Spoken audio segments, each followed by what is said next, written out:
Poltergeist is something of an 80s classic that everyone has seen, everyone except me clearly. I saw bits and pieces of it from when my sister was watching it when I was a kid many years ago, and it was on TV the other day, so I decided to give it a go. I was always confused as to what kind of horror movie this film actually was. I'd heard from some that it was a horror comedy, from others that it was a straight-laced scary film, and a few have said that over the years that it's a children or family horror film. Well, after watching, I certainly didn't think it was a children's movie, especially not for the kids of today's age. I guess some kids would be able to hack it. If you were like me and used to watch films like Aliens and A Nightmare on Elm Street in your youth, then it shouldn't be a problem. And there are a few slapstick scenes, and several of the horror scenes have an unfortunate amount of outdated special effects.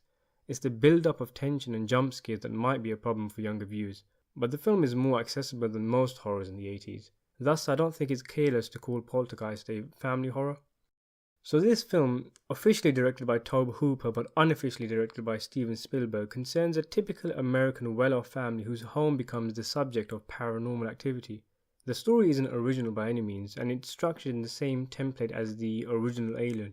The first act introduces us to the characters, gives us time to get to know them, then we have things start to go wrong and our protagonists try to find solutions to the ghoulish activities, then we have the climax after which everything is resolved and hunky-dory, and then an after climax where it turns out things aren't quite resolved and the characters have a bit of work to do before the credits roll.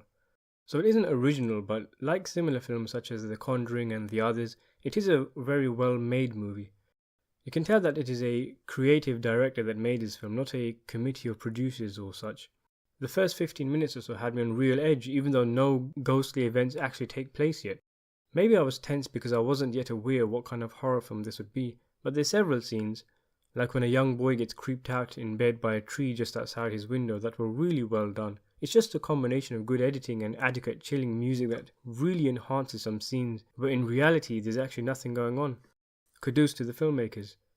The children acted very well, and I appreciated how the film took the time and effort in making them act like real children, what with the banter they launch at each other and the general things that kids do.